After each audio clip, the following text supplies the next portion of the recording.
Hello, everyone. Yeah, blue scarf, Christmas, Ori.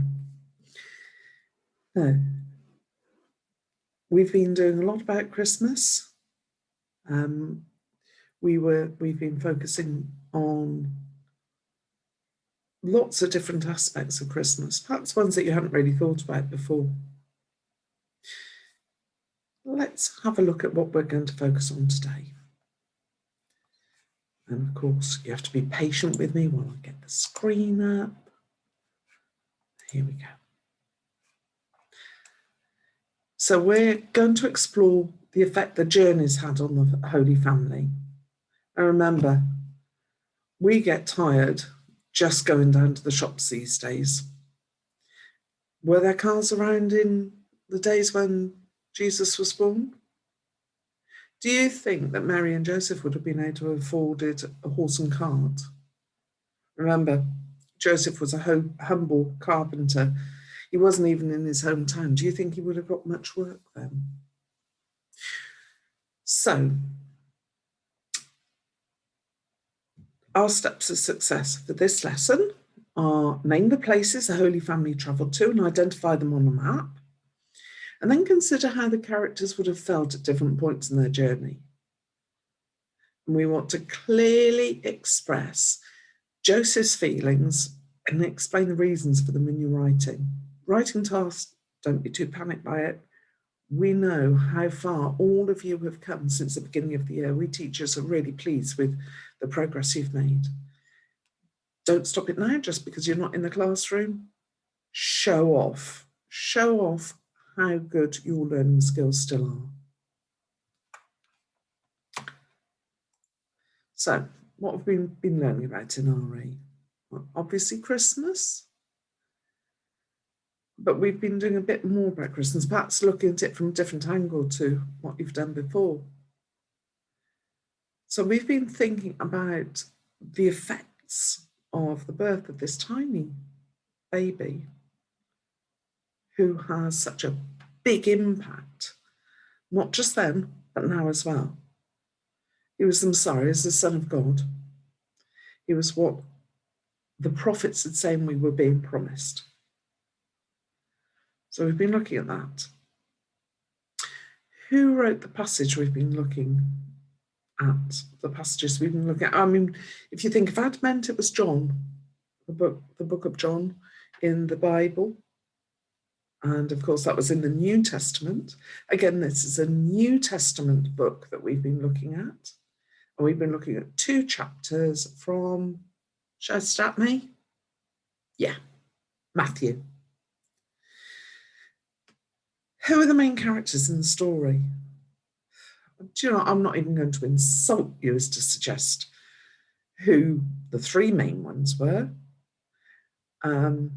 We introduced another main character yesterday, arguably more, and perhaps actually when you did your SWOT analysis, that worksheet, that you might have added even more that are still main characters.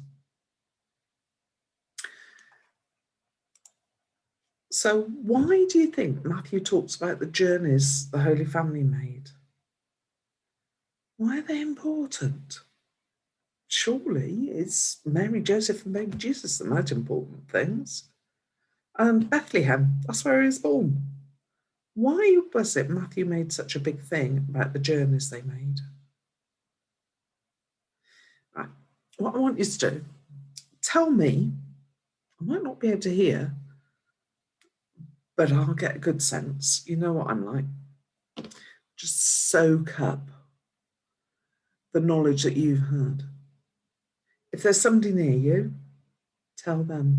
If not, and you feel a bit silly talking to me, then just think it. Now, here we go again. Is this witch coming out writing on the screen with the mouse?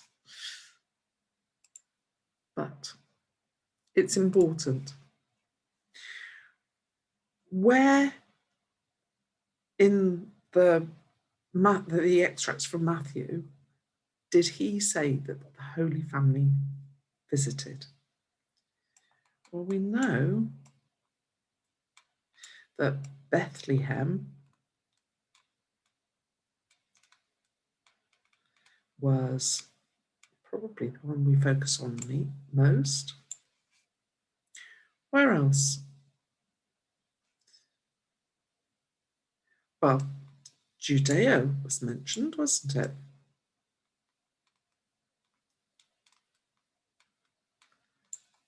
Where did they flee to? Egypt.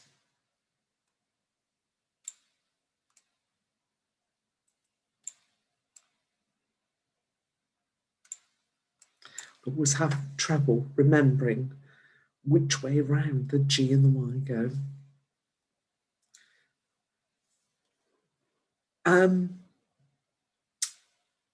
Where else? Nazareth was mentioned.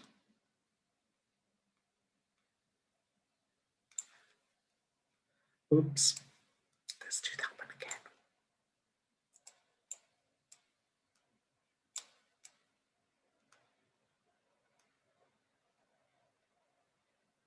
And can I tell you that some of you have trouble getting neat writing, and doing this makes me really appreciate how much more you have to concentrate on actually forming those letters. Thus, I made a mistake with Nazareth. So this is a really good exercise for me, for those of you that struggle with neat handwriting and how much you have to concentrate on that. Might also help some of you others that have got lovely neat handwriting that I'm very envious of, how much other people might struggle and how much extra work you have to put into doing writing because of that. So Egypt, Nazareth, Judea, where else?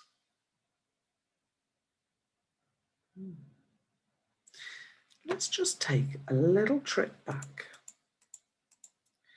to our last lesson. So we know about Egypt. We know about Nazareth. So Israel was mentioned and Galilee. Right, okay.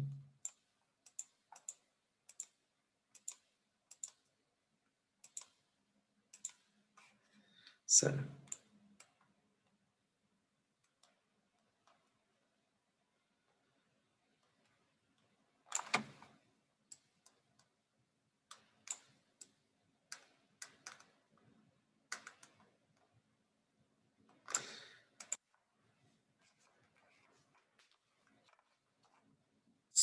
now we've got all that information. We've got the names. Now we need to look at a map to see how it all corresponds. And if you want to pause the video now and look at that link, the link is on the day plan. So if you want to go and have a look at that, okay, just pause and I'll see you in a minute.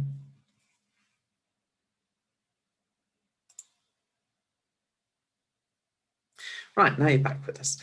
Okay, so you would have seen this map to start off with, and we can see there's the UK, London, Cheltenham. If I just, Cheltenham would be round about there. Obviously a tiny dot compared with what I've just shown you, but see, that's a tiny distance really, isn't it, from London to Cheltenham? Can you imagine walking to London from Cheltenham? How many days would it have taken you? How many moans and whinges about sore feet and hungry and tired would you have had? I know I certainly, after about 5-10 miles, I'd be wanting a bit of a rest. I don't think I would have wanted to have done any more than 10 miles in a day, that's for sure. From Cheltenham to London, it's just over 100 miles. So there's 10 days if you were to do 10 miles a day. Let's look a little bit more closely then. You can see where Israel is there. I'm going to zoom in a little bit more. And we've got Cairo, which is in Egypt. So there's Jerusalem. There's Cairo. And if we think that we have, although we've zoomed in a bit, the distance between Jerusalem and Cairo is probably, I don't know, let's have a look back. 10 times more than London to Cheltenham, maybe even more than that. And then I'm going to zoom in just a little bit more. So there we've got Nazareth. We can see Jerusalem there. And Bethlehem is not far from there. And then here is Egypt. Now what I want you to do is find the following places on your map, and I want you to mark them with a coloured pencil. So this is your first task. Nazareth, Bethlehem and Egypt. If you look at the maps that I've included on the day plan, you'll be able to get a better idea there. If you haven't been able to print out a map, don't worry. Just go back to the Google Earth and see if you can just locate them yourself. And then I want you to, if you've got the map printed out, great, draw the journey that the Holy Family made in a different colour. And then I want you, if you haven't, just trace your finger along the screen and see where they went.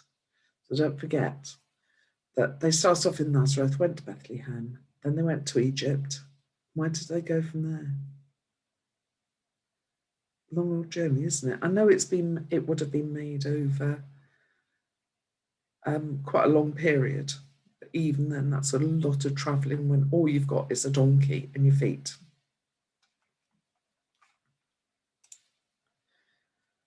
Right, so when you're doing this journey, which is a long old journey, how would the family have felt? Just imagine. Now, I know some of you, when your parents say, should we go for a walk? And you say, I want to play a computer game, or I want to watch telly. But you get out there and to start off with, it's quite nice, isn't it? But then what happens?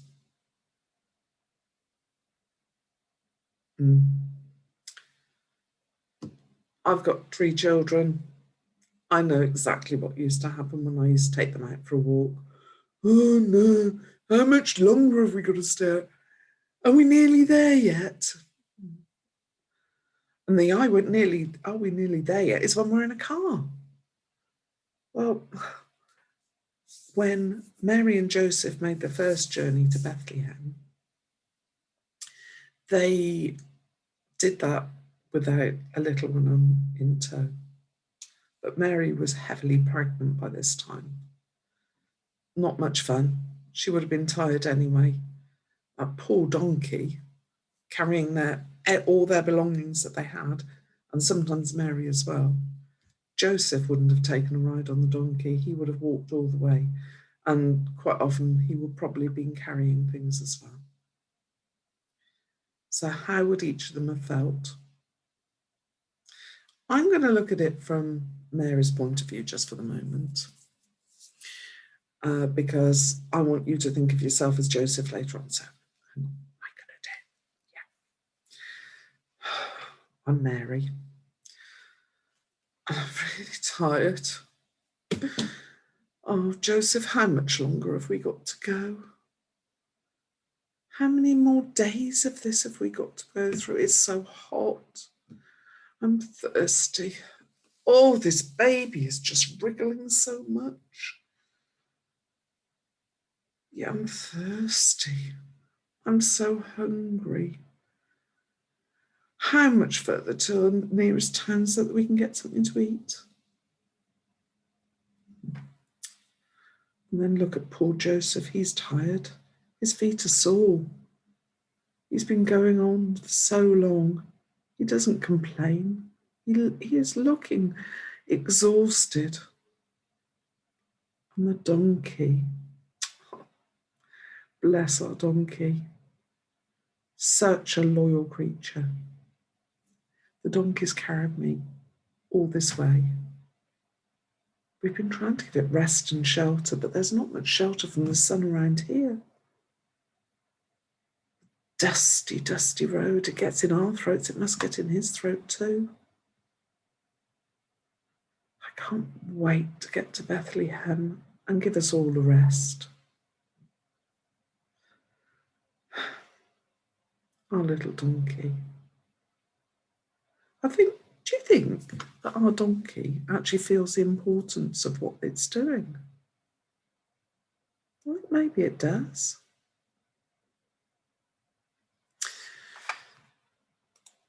Right, your next task.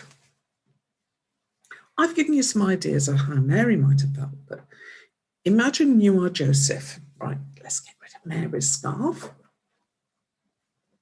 And I'm going to be Joseph. Nothing like getting into character. So, here we go. Joseph. I hope he had a bit better headgear than this, but at least this would have protected him from the sun a little bit, wouldn't it? Right, so you're Joseph. If it helps you to dress up, go and find yourself a tea towel. And I've got my dressing gown called there, but you can find a headband or something. So imagine you're Joseph, traveling along the way with your family. Right, really think about how you're feeling. Maybe you're approaching a town and you've been traveling for a few days without being able to get any extra food and water and things. Imagine how you're feeling about Mary. Are you cross with her? Are you worried about her? Are you proud of her? Has she been complaining at all? How do you feel about that? What about the donkey? What are you thinking about the donkey? Now remember, the baby inside her tummy isn't your baby. It's God's. How are you feeling about that? Do you get angry about it sometimes?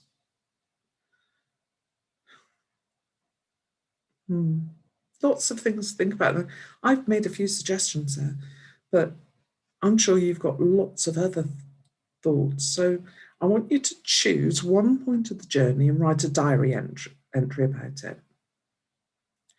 You can start with Dear Diary if you want, or you can just launch into your recount of that one point of the journey. So remember, you are Joseph. So how are you going to write it? Are you going to write it in third person? Of course you're not. You're going to write it in the first person. So it's I felt, and you are Joseph. At this time, when you write that diary entry, you are Joseph. And you're going to give me detail of what he's going through. Now remember, when we're doing a diary entry, it's like most bits of writing, we're using our senses as well. What can you hear? What can you see? What can you smell? What can you taste? What can you feel? So what's the ground like beneath his feet? Is it smooth and sandy? Is it rocky? What can you hear? Can you hear anything?